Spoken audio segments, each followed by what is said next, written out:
Wan, dah. Fik. Kenapa? Aku dah habis solat dah. Tapi itu lah aku punya berasut yang curi tu kan.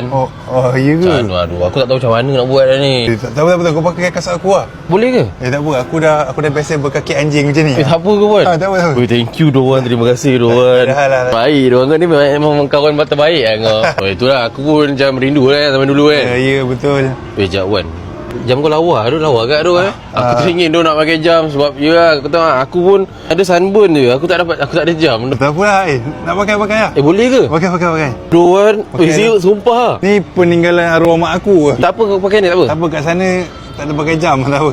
Baik, thank you Doan. Kau banyak tolong aku Tak apa, aku asalkan kau selesa Rafiq. gerak lu Wait, Wan. Kau pakai Honda Wan Aku jadi nak keluar dengan awet aku nak pinjam kereta kau boleh lah Wan.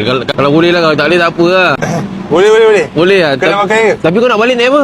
Tak apa, aku jalan kaki je. Okey Wan, aku gerak lu Wan. Okey, Fik. Baik. Thank you Wan. Kau banyak kau tolong aku ini. Terima kasih tau. Bye. Bye. Kau memang mantap Doan.